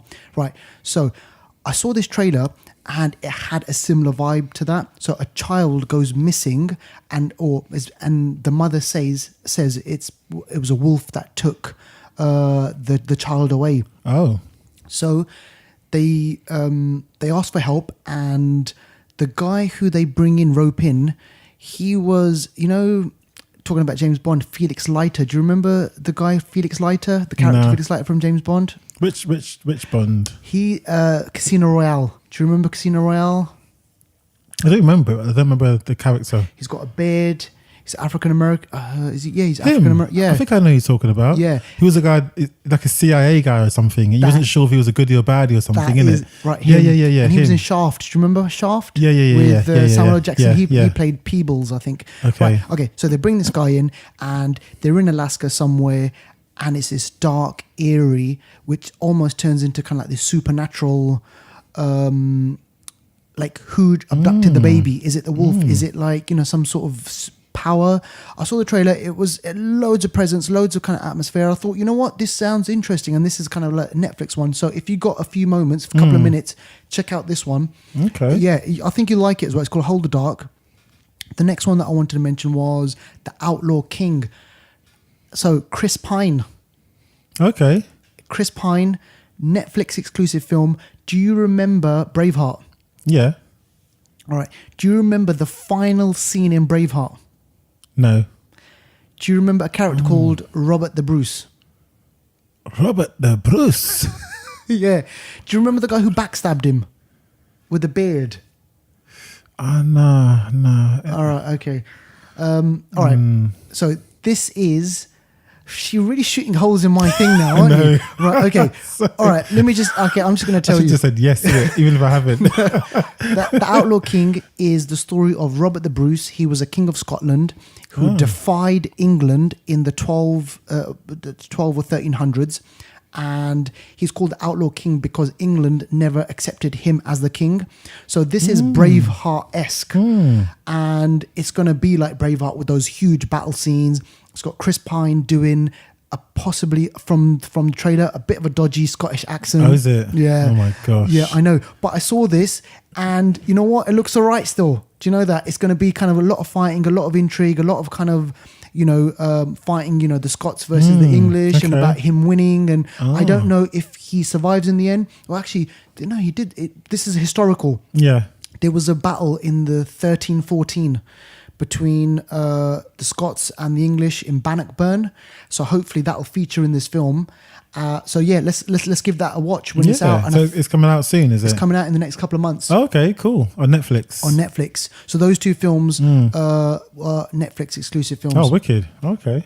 All right. So I'll have a look out. yeah, have a look out for those ones. All right. So now let's move on to Anniversary Corner. Anniversary Corner. What have we got? What have we got? So first of all, we're going back into time. Yeah. 10 years. Right. Okay. 2008. And you know when someone knocks the door, what were you always told as a young boy? Look out the window first and like, or like Yeah. who's there? Exactly. Yeah. Before you let the right one in. Oh man. Oh yeah. Let Tell us. the right one in. It's have you seen it before? Have you I've heard seen of it. it? You Well, have? I saw the Swedish. Was it? Yeah. I saw the Swedish one. That's the best one. Yeah. Yeah. I saw Because this. they remade it with the kick-ass girl, Chloe, Chloe, what's her name? Metz. Yeah. Yeah. And that version's okay, but the Swedish version, excellent. Really, really good. Almost a hidden gem. Yes. Almost a hidden gem. I know. It's a really good film. I mean, for a large chunk of the film, I did not know this boy was a vampire. It's really I kind of had just no under the idea. radar. Yeah, no Yeah. idea. I was like, what is going on here? Yeah. It's the character of two kids getting to know each other. I know. Just two strangers and being friendly and slowly getting to know each other and just, how they interact. But this boy's a vampire. Yeah, and it's almost like this kind of discussion on, like, obviously, as a child, you sometimes you might feel lonely, you don't have friends, and hang on, the boy is the vampire, and is it the girl or is it another boy? I can't remember. No, because the boy's the vampire, wasn't it? And he had a person that was older looking after him, but he was kind of like breaking away from that. Yeah, and then he becomes friends with this other person, this other kid. Yeah. But it's that thing, isn't it? Like, I don't know. Kids almost like nowadays, it's like, what do they do with their spare time? Yeah, now Like, they play Fortnite. Yeah, exactly. Like, Then there was no Fortnite. You had to go out and play. Yeah, and how do you make friends? Because nowadays it's difficult, because you think, oh, am I going to look like a weirdo? Yeah, I don't know how you make friends. You just send them an invite. You like their pictures, And that's it. You sit next to them liking their pictures. Oh, I like that. You don't actually look at each other's faces and talk. Yeah, totally. And this film is like, it's so opposite of that. Yeah, because it's got this awkwardness. Yeah, and I think they were in the playground and they just sort of came across each other and bit by bit just started to be friends, but not straight away. And then it's a great film, guys. You need to watch this film. It's almost a hidden gem. Came out 2008, but it's just as great now. Yeah, literally, let the right one in. And if I can remember the US version. Was that how similar? Because I can't remember. Very similar. Was it very similar? Very similar. Almost not shot for shot, but it's very, very similar. Yeah. Very similar. So yeah. And then 2003, 15 years ago. I remember this. Cabin Fever. Eli Roth. Oh. Yeah. What's he doing now? He's releasing a film out soon. He's made a film recently that is not horror. We spoke briefly about it a few weeks ago. Right, okay. But he's going to be bringing out a non-horror film. Because this was his big break, right? Yeah. This was like his own film. Because before that, he'd worked on. I think Hostel came out after this. Right. Okay. He'd worked on different films or sort of I don't know, collaborated and stuff like that. But this is his first sort of major. And remember when he acted in Inglourious Bastards? Yeah. Was it the beer man or something? The beer Jew or something? That was it. And he was like smashing people. He was crazy in that. So this is 2003, Cabin Fever, about a group of teenagers that go out, I think a spring break or something, I don't know. They go to a cabin, they go out there to drink, bang each other, all the things that American kids do, and there's an outbreak of some sort of virus or some flesh-eating virus or something. Yeah. That just decimates everyone. And yeah, it's an interesting film, horror film, just fun film. Yeah. Watch it if you ain't seen it, and have some fun. Yeah, and was there a Cabin Fever 2? And part 3, I think shit. 4 as well, but Bloody hell. not. I don't think Eli Roth done them, but Right, there have been some other sort of lesser good versions. Okay. I like where you're going with these films, though. With keeping it with the horror theme here. So look, tell us about this one. Next one. Ringu. This is the Japanese one, right? Yeah. So this came out 98. Wow. The American version came out in 2002 with And that was Naomi called Watts. The Ring. Yeah. So Ringu was I think people have seen The Ring. Yeah. If you've seen The Ring, watch Ringu. It's the sounds and it's a lot more unsettling. Creepy, man. Yeah, very big time creepy. Yeah. And there was this whole thing about, right, okay, why is it that the US has to remake these films? And Hollywood has always looked to kind of other countries like Japan. They've looked to Europe. They've looked to kind of these films, and they just don't have ideas. Yeah. But they saw this idea in Japan. It was a massive hit, really creepy, and they thought, you know what, we can do this. Yeah. And they hit and miss sometimes. Yeah, and it spawned part 2 of The Ring. Yeah. Part 3 came out quite recently, I think about 2 years ago. Right. Okay. Which wasn't too bad. And then there was the Grudge came out. There was a few films that came out as a result of the sort of J-horror sort of movement that came about at that time. But the Ringu, 1998, 20 years ago. Yeah. Really well worth watching now. Definitely. You would still be scared. Yeah, I know it is. And then Alive, you kind of mentioned, not by accident, I'm sure, but you mentioned the plane crash, Liam Neeson, what's that film called again? The Grey or something like that. Yeah, The Grey. And this is the true story, Alive. I remember hearing about it quite a while ago. Argentinian rugby team. There's a rugby team. They were flying over the... somewhere cold. No, oh my God, I should know it because it's in Chile. Is it? The Andes. Oh, okay. Is that in Chile? That's it, yeah. Oh, okay. So you got the Argentinian side and you got the Chilean side. So they're flying over the Andes. Yeah. The plane crashes, obviously, and there's about... I can't remember how many survivors, though. Yeah, they don't all survive straight away, do they? It's got Ethan Hawke in it. Yes, yeah. Yeah, and I remember watching the bit where he's got to eat his, I think he's eat his arse. They start deciding on whether or not to eat the arse and everything, and it was mad film, film. And I remember asking like my friends at that time was like, what would you do? Like would you? And everyone was like, I would never eat you. You smelly. Push comes to shove. Exactly. You're out there freezing, no food. And someone's already passed away. Yeah. Like it's... I'd hope never to be in that situation. Exactly. But if I am, then I'm cutting a piece of your... exactly. I'm cutting a piece of your arse or your leg. Or whatever. Going for that meat, mate. You got to survive. You got to survive. Survival, mate. You got to survive. And and some of them survived to tell the tale and tell people how good their friends tasted. We all heard about that Argentinian beef. Yeah, exactly. This is it, mate. If you really like yours kind of like horror survivalist type films, and there's a theme going on in it because like Cabin Fever, and where it's this virus like out to kill you. You got to survive. You got Alive trying to survive. I love what you did here, mate. It's really good. All right, and this one. The last one. I am so... 1988. I'm so glad you put this in here because I remember this film. Take it away. Gosh, tell us. You put next to it, love this film. I just noticed. Yeah. This is Maniac Cop. Even the title. Robert Zadar.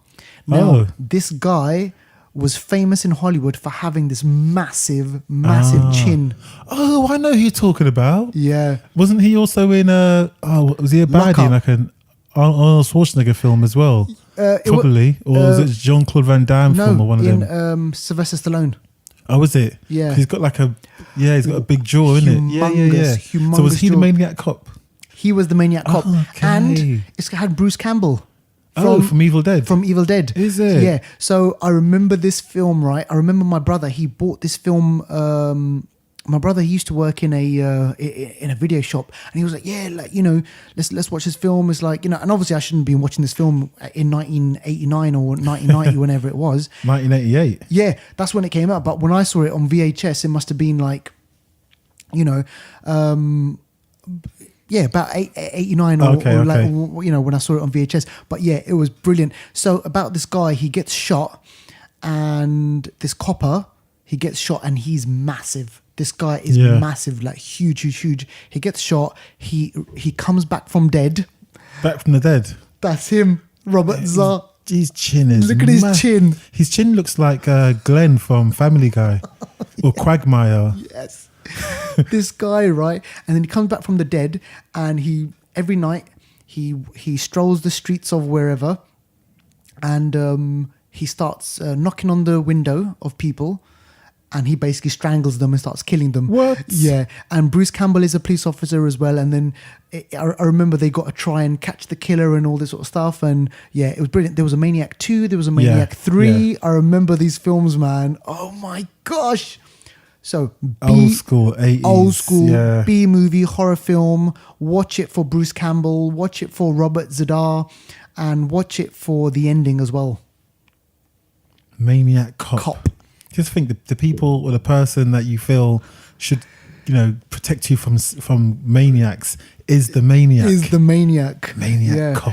Okay, and the tagline, and I shit you not, I remember this. The tagline was, "You have the right to remain silent forever." Serious? Yes. Oh my gosh. Oh my gosh, man. Wow, I'm so glad you brought that to Anniversary Corner. Okay, right. So, ladies and gentlemen, we now got some film reviews for you. We've actually got quite a few, so I'm not going to kind of like, you know, spend like a whole amount of time on this, but let's see how many we can get through. So, first up I wanted to mention was The Meg. Not the Nutmeg. The Nutmeg, The Meg. Okay. So, short for Megalodon. Yeah. This, so I was doing a bit of research on this. So, the Megalodon was around, I don't know, like a couple of 100 million years ago. And this massive, and there was a lot of confusion, or there's a lot of kind of like debate about whether or not the answer, so the predecessor of the Meg is the Great White. So there's this kind of connection. But imagine the Great White, but this being 18 meters long. Blimey, Nick. 18 meters. What is that? I mean, that's long. That's long. This is 18 meters. That's more than a bus. That's like more than 2 buses, isn't it? Yeah. It's crazy, isn't it? That this thing actually was swimming around all those times. Now, when I went into this movie, I thought, this is going to be like a B movie. It's going to be like really kind of like terrible. And so first up, I'll tell you, I enjoyed myself watching this film. I did enjoy myself watching it. I'm not going to tell you here. I'm not going to lie to you and say, it was a classic. Yeah. This is like an amazing movie. No. It is what it is. Jason Statham plays like this. He's a deep sea diver, explorer. Yeah. And actually, funny you say that, because, you know, in real life, he used to compete like British. He was a British champion, and he used to compete in like European championships as a diver. Really? Yeah. He's one of those people that have gone from being an actual sports person to being an actor. So he was a diver in real life. Wow. Well, this is it. This film it's not far from the truth. Yeah, exactly. So it's based on a novel, and this novel is about 2 or 3 books in the series, and it's co-produced by a Chinese company. And the cast, apart from Jason Statham, you won't know like a lot of these cast members, because and this is what I was kind of like surprised about. So his co-star is a Chinese actress, and I haven't seen her in it. I don't know her face from from other films, but I'm assuming she's going to be like a big Chinese star. Yeah. And I think we mentioned this before, where a lot of the Hollywood productions now are being co-financed by other countries. Yeah. So, and I think they kind of, one of the stipulations is, right, you got to have 2 or 3 characters who are Chinese as well. Yeah, because a lot of films don't make it to general release in China. So that's why a lot of the big studios will have a character like The Last Jedi. Yeah, that I think she was Chinese. The character that was hanging around with what's his name? No, Jason.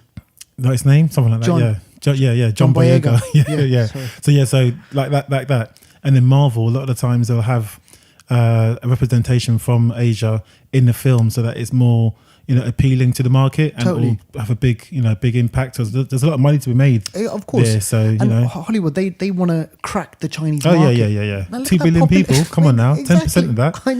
I know, mate. So he plays this deep sea diver. Something goes wrong at the beginning of the film, and this has haunted him for all his kind of like life after that. And then it cuts to present day, where a research facility is going deep in the ocean, because they've found out that there's a layer above the ocean. Sorry, there's a layer below the ocean which goes even deeper. And this layer is covering that bottom part and has been covering it for millions of years, and nothing has been able to come out of it, or you can't go in, or they haven't had the technology to go deeper enough. But now, with obviously investment from Ryan Wilson, this actor from The Office, Okay. the American version, you've seen him, he's kind of like this geeky guy. He's pumped in £1 billion, and they're able to have these machines that go down to the surface. So what happens is, I think it's pretty simple. They go down to the surface. They've reached another layer of the ocean, which is prior to this has never been discovered. And then what happens? The Meg. Yeah. So the Meg destroys it. And then there's Mayday. They send the signal back up to the kind of like, the station where they are at. There's only one person who can save them. Who is that person? Vin Diesel. You know what? It could have been Vin Diesel. It could have been The Rock. It could have been one of those actors, right? They could play this role. So It's true. cut to The Rock could have been in it. I know. Cut to Jason Statham. He's in Thailand drinking up. He's this washed up guy now. They go over to him. They're like, please, Jason, you got to come and help us out. Yeah. Your ex-wife is down there. Please come. And he's like, no, Leave her down there. Leave it out. Ex-wife, let the shark kill her. But eventually he goes out there. Yeah. So then the story unfolds, and the story is about him going down there, saving the day. And, the Meg actually breaches this barrier. And then you see the Meg in the ocean, in the Chinese Sea and whatnot. So what ensues is killing, and they're chasing it and everything. Right. So that's the basic premise. Now, the things that I liked about it, the first half an hour was a bit slow and setting up the story. And I was like, right, kind of get to it. But as soon as the Meg is out into the ocean and where it can kind of cause loads of havoc, that's where it starts becoming really fun. So you've got references to Jaws. Oh. Names of characters and things that are from Jaws are in this film. Lines from Jaws have been taken, and literally people say them. We need to get a bigger boat and stuff like that. And for example, there's a dog in the Meg, and the name of the dog is Pippin. From Jaws. From Jaws. Oh, is it? So that was like a little nod. Yeah. There's a scene where the mother who's on the beach, and the son says, Mom, I want to go swim on the beach. That's taken. Jaws. That is taken from Jaws. There's so many of these things, right? So it's dumb, it's fun, and the shark's full of sharkiness. There's all of that in it, right? Yeah. And when I left the cinema, I thought they can easily make this into a second and third film. And I quickly went online. I was like, is there an end credit scene? I'll save you the time. There isn't an end credit scene. But this is a film which could have had an end credit scene. I don't know. There was one more. Megalodon just waiting in the shadows, whatnot. But listen. So if you're Friday night, you want to put something on, and you just want something. Yeah. Put this on. You'll have a good laugh. Okay. So that's the Meg. Coming up also the festival. It's festival season. So it is.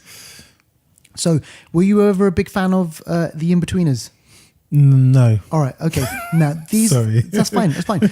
I mean, not a lot of people are. Yeah. I actually was a big fan of the In-Betweeners, So you've got like, you know, the In-Betweeners, the TV show, you've got In-Betweeners, the film, and then you've got the makers of those two products have come along with the festival and it stars, you know, one of the actors from the In-Betweeners. And for me, I'm thinking this actor's getting typecast because he is playing just like a different version of that role from the In-Betweeners. But again, how many times did I laugh? I must have laughed about 4 or 5 times. In the whole film? Throughout the whole film, yeah. So, and I'm talking about like, okay, look, you know, this is big laughs.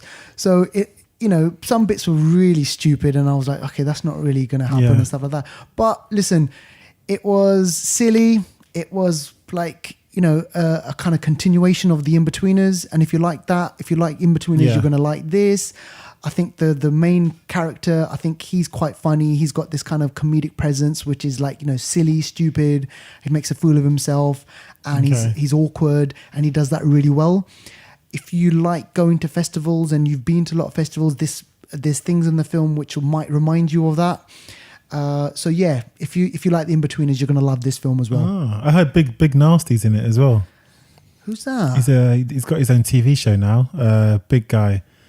He does like rapping and stuff like that. His sidekick, his mate in it. I don't know if it's his sidekick, but he's a really big guy, dark skinned guy. Yeah. He's in that plays his mate. Maybe that's him.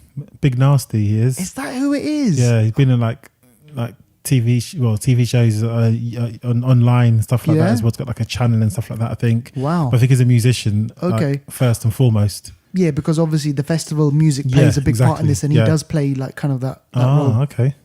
So yeah, it's funny. All right, so another film that I wanted to mention was an Amazon exclusive starring Ewan McGregor and starring what is her name? She was in James Bond. She's a French actress. Kate Blanchett. No.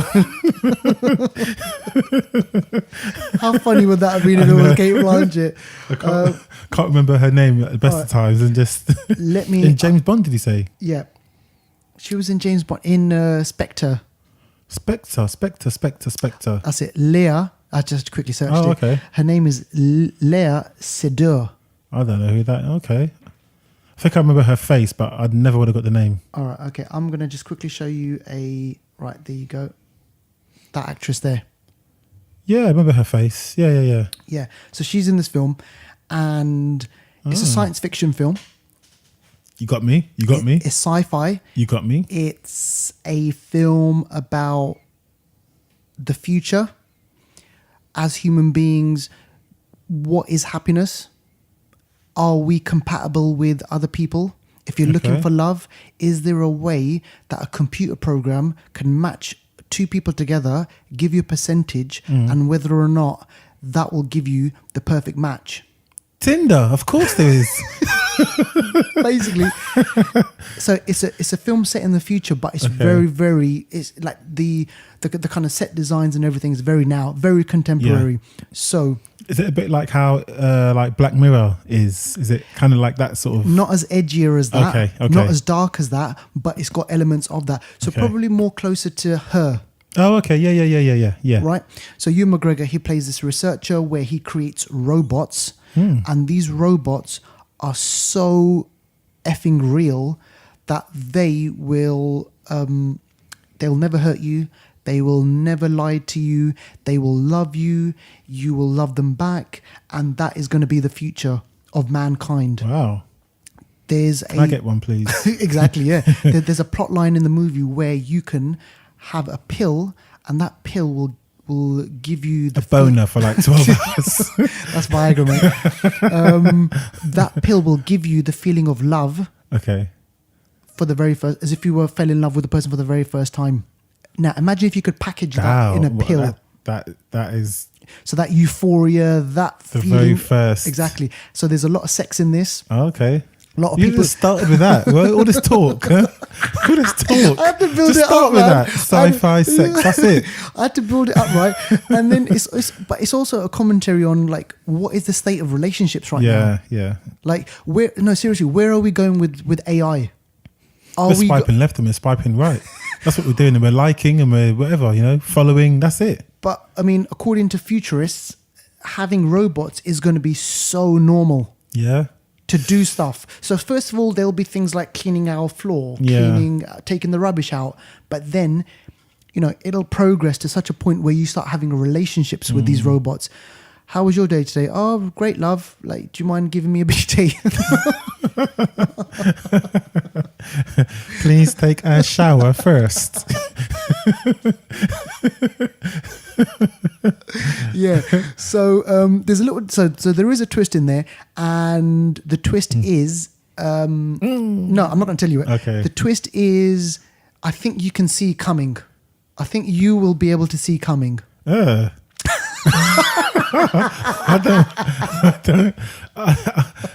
a freaky guy, but I don't really want to. I don't really need to see that. Oh shit! Oh my gosh! Oh, this is wicked. Right. So hopefully I've sold it to you and the audience. So it's a sci-fi Ewan McGregor Amazon exclusive.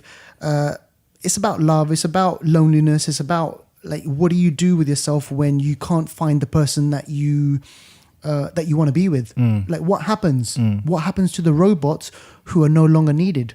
Are we becoming like robots? Zoe.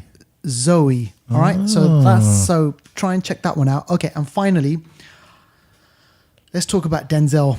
Now, this guy has been making films, and I remember this, right? Do you remember this film called Glory? The boxing film, is that the one? Or no, that's the Hurricane. Hurricane, I was getting mixed Glory up. Glory is a American Civil War story. Oh yes, yeah. Morgan Freeman's in it, yeah. Morgan Freeman, Matthew Broderick, Denzel Yeah. Washington, won an Oscar for it. Yeah. Best Supporting Actor. And you know what? I thought this guy was amazing. I remember watching this film. So he's had this wicked career. Loads of great films, iconic roles. Training Day, he was famously won an Oscar for. You know, I mentioned The Hurricane. You know, he's acted with Angelina Jolie, The Bone Collector. He's done like... That's a good film, you know. It is. He's done loads of films. So a couple of years ago, he was in The Equalizer. Now, this is based on a... TV show. Edward Woodward.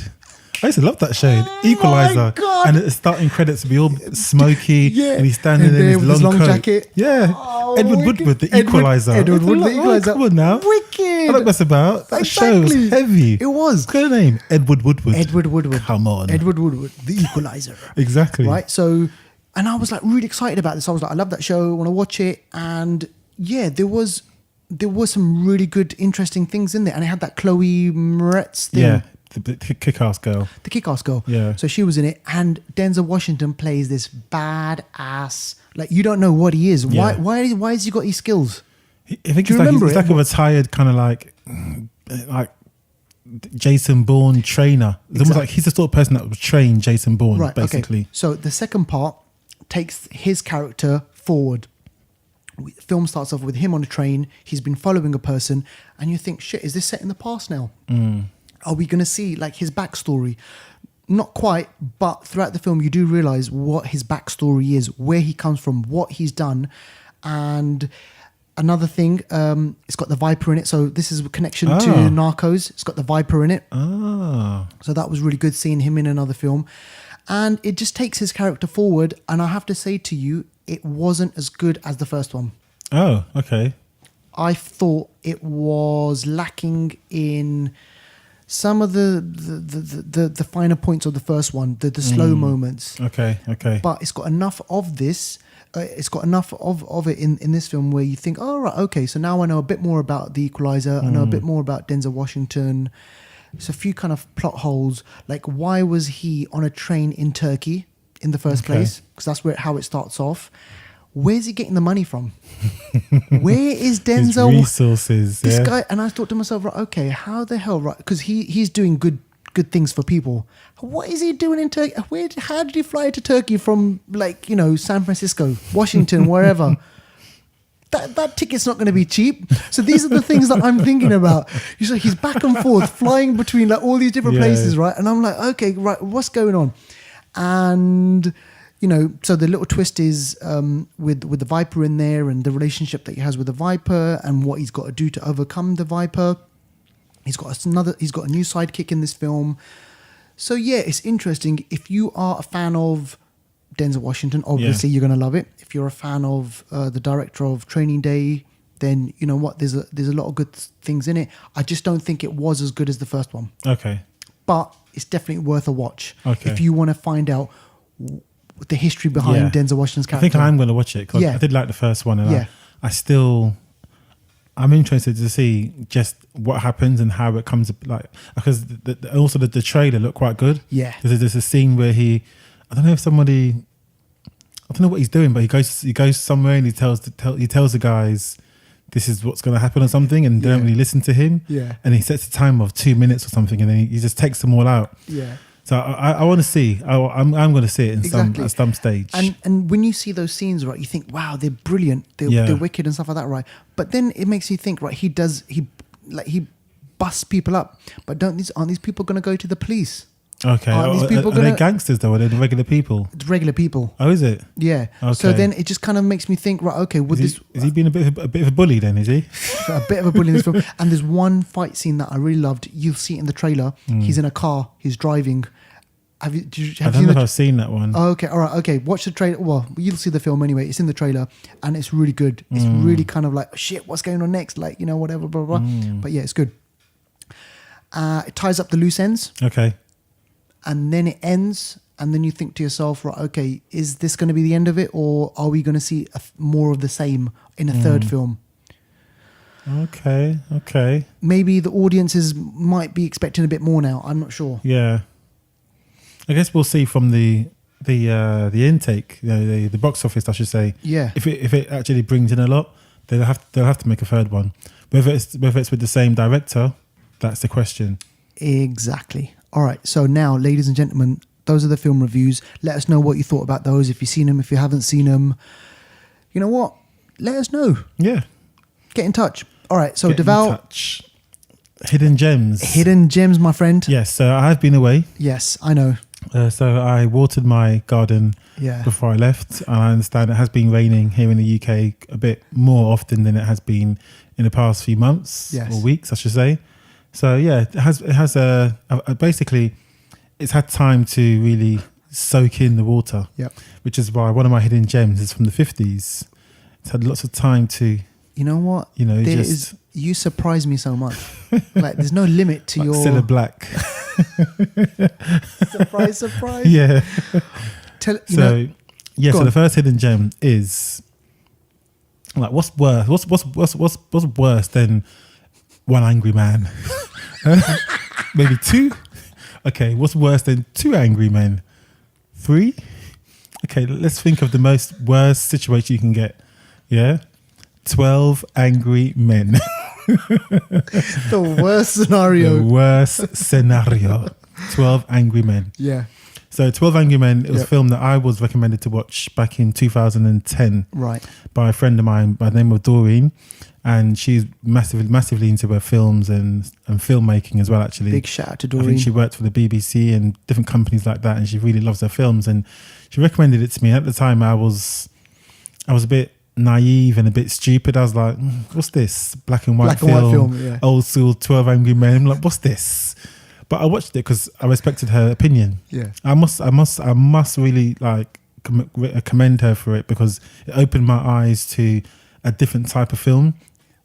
The situation in which they were in, one room, you know, it's a classic masterpiece of Yeah. filmmaking, Yeah. of how you can get, you know, just obviously it's all men, but 12 people in one room, one situation, dialogue, and have it develop. Yeah. There was no special effects. There wasn't anything. One location. How often do you get that? One location. Yeah. And it's Henry Fonda, old school classic actor. He's Yeah. in the film, and it's about 12 angry men, well, 12 men that are on a jury, have to deliberate on a case, and they don't really agree. Yeah. And as in, I'm not sure if it's all law in the world, but in America, I believe they will have to agree on a decision before they can pass judgment. Yeah. Otherwise, I think it's a hung jury or something like that. That's right. They could bring in another jury. Yeah, or it something. gets really complicated. But Yeah. so it's the process in which these men have to talk about the crime, talk about the case and the suspects and so on, and try and agree on what is going to be a verdict. Yeah. And it just goes up and down, up and down. It is really, really clever Right. in how they tell the story. Yeah. And I saw it 8 years ago I should say. Yeah. And I can't even remember what the verdict was, which is Yeah. a good thing, so I can't spoil it now. Yeah. But I definitely recommend watching this version of 12 Angry Men. It was remade. That was just about to say, it was remade. Yeah. It was remade Yeah. I want to say 2001 or something. Yeah. Or maybe the 90s. I think it may have been. It was remade, and I've not seen the remake. And the thing is, when that remake came out, everyone was like, right, yep, it's being remade, like, you know, the remake of this classic film. And then I said to myself, and I'm kind of like a bit of a purist, I love watching kind of like the originals. Yeah. But then what happened was, I was like reading about this remake, and then I thought, yeah, I'm going to watch the original. I'm going to watch the original. I'm going to watch it. Watch it. And then I'm really sad to say, like, you know, I haven't seen the original. Okay. So this is a film that I will watch. Yeah. It's worth a watch. Yeah. Definitely worth a watch. Okay, second hidden gem. Yeah. I did touch on this last week when we spoke about my film, The Goat Man, and my inspirations for making The Goat Man. Yes, you did. And I mentioned Blair Witch being one of the inspirations because it was found footage. At the time, I was doing research on how I was gonna make the film, The Goat Man, and at the time, 2010, this film came out, Troll Hunter, Right. Scandinavian film. Yeah. And it is about a student. Yeah, they're students, and they're researching the myth of trolls within the Scandinavian landscape, and they go and speak to different people who live out in the wilderness, people that they know about wildlife and myths and so on. And they interview these people. So it's like a documentary, but they interview them, and they go out on these hunts and so on. It is a really, really well-made film. Okay. Because again, I'm not going to spoil it because I believe you should watch it. Sure. But it captures the essence of found footage. It captures the essence of, is it a myth? Is it real? Yeah. Because you don't know. Right. You do not know. Yeah. And just the way they're students, and they, sometimes they think they know stuff and they don't. They get schooled a lot sometimes. They get shouted at and stuff because they're students, and the people that they're talking to sometimes are quite old and are quite, what's the word I'm looking for? Seasoned and haggard. Yeah. And you get some characters that are like, oh yes, the trolls are real, and oh, you don't know what you're talking about, all that kind of stuff, So they get a lot of characters that they talk to. Yeah. But it's just really, really well made. I guess the way they capture the landscape as well. Mm-hmm. It's all like raw. So they go out there in the woods, and it's all quite torchlight or flashlight, I should say. Yeah. Kind of lighting and so on. So it does lend to the actual essence of actually going out there hunting for trolls. I mean, trolls. It's like what? That's like in cartoons and stuff, or the things under the bridge that you got to pay to get past. I don't know, like isn't that what trolls do? I don't know. those little dolls with the fuzzy hair. That's it. Yeah, that's what I think of when I think of trolls. But yeah, so it's whether these trolls are in that area of Scandinavia, they believe the trolls are real. You get sort of trolls that are a bit bigger than humans, and you get other trolls that are massive. Yeah, so you watch it and find out. I'm not gonna say whether it's real or not. All right. It's really, really worth watching. Wow, wicked. And then it's subtitled as well. Yes, yeah. I mean, I don't mind that. I mean, that's fine with me. But when you went on to make the Goat Man, like what was it that what did you want to capture? What was the feeling? Was it similar to this? Yes, where because or isn't there? That's the thing. I had it in my mind that I wanted it to be real. So all the people I interviewed were real residents of the area.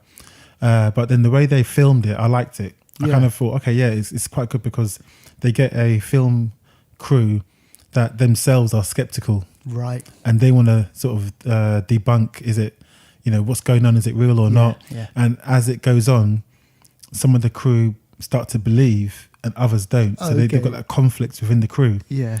And that's what I sort of built into my film that I saw wicked. from this. So it's good to see just, seeing them throughout the film Yeah. change their ideas. And Maybe we should. Would you be ready to put a link up to your one? yeah, of course. Yeah, let's do it. Yeah, sure. Let's put it on our Facebook page. No doubt. All right. We can do Okay. that, Cool. Yeah. What else have we got here? And the last hidden gem, The Gift. This is Kate Blanchett. No, Oh, I don't. No, it's not. they have a psychic. Someone has a psychic ability.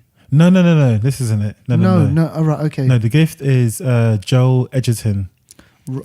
Yeah, he Jason wrote, Bateman. Yes, He directed this. Yes. So Joel Edgerton wrote and I haven't directed seen it. Yeah, and Jason Bateman's in it.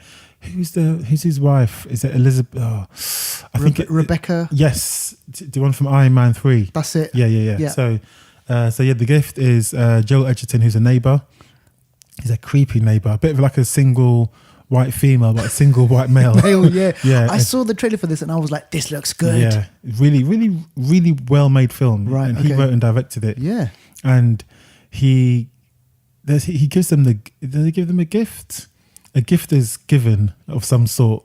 Does he from the trailer that they leave something at the front door, right? Yeah. He leaves something at the front door. Exactly, yeah. Yeah. And from when it's accepted, it's just it unravels a whole heap of craziness. Really? That just gets out of control, just in the worst way. Oh shit. The way his film ends is is it dark? It's dark, man. Okay, I gotta watch this. It's dark. Yeah. Number one, I like Joel Edgerton and I like Jason Bateman. Yeah, Jason Bateman, because he's kind of like a funny kind of character, but at the same time, when he's serious, you're not sure how serious he's getting. Right. In this, actually, he's a bit like how he's in Ozark. Oh really? A bit like that, yeah. Okay, yeah. Which is out this week, actually. Yeah, it is, yeah. But yeah, it's a good film, and I'm just really impressed at the way Joel Edgerton, like, he wrote, directed, and starred in this film. Because he hasn't been an actor, or maybe he has been an actor for a long time, but I haven't known of him for like a huge amount of time, right? Okay. But he's been around though. Yeah. He's been around. Yeah. I mean, he was even in episode, what was it? Episode 4? The one, the Phantom Menace. Was it the Phantom Menace? He was the father of Anakin. Or there's a clip. You are effing Remember? Yeah, right. Joel Edgerton. Yeah, he was in it. That is him. Yeah. Yeah. So he's been around. But yeah, this film is really good. One of the best films I've seen him in. Okay. For sure. Yeah. For sure. I'm going to check that. Hopefully I think that is on Netflix, I think, on one of them. I've got it as well. I can always give it to you. But yeah, this is all my hidden gems I've got copies of. So I doing like my garden, it. you know. So but yeah, The Gift I saw in the cinema. Yeah. When it came out. So Yeah. I literally saw it fresh. Wicked. And the cinema was quite empty. Yeah. So I knew this would be a hidden gem. Yeah. Because not many people have seen this. Nah. And fewer have heard of it. Bro, that's a good shout out. So yeah, 2015. That is 3 Okay. years. So it's you know it's seasoned. Yeah, just it's- enough. Exactly, and it's one of those films where maybe it's gone under the radar, and like it still kind of needs to come to the front a bit. And exactly, you know, that's we'll what we're watch here it. for. That's Exactly. what we're here for. So yeah, c'est tout. That is it, right? Okay, ladies and gentlemen, that is your lot for this week. We hope you enjoyed the show. Keep downloading us and keep supporting us. Send us your messages, send us your tweets, send us your photos. We'll be more than happy to speak about them. And also remember to, if you want to win, we give away a prize every week. Exactly. But if you want to win the prize, which is a free cinema ticket to a movie of your choice, but you have to go to Review or Cineworld Cinema in the UK. Small print. Yeah. All you got to do is, as Amar said, give us a shout out, film recommendation, anything. Just contact us on our platforms, and just be sure to add the number 14 and be a subscriber. Those are the only rules. You got to follow the rules. If not, you have the right to remain silent forever. Okay. No, thanks a lot, Deval. Yep. Brilliant. Great seeing you again. Great seeing you as well, man. All right. I'll see you next week. Peace out. Peace out.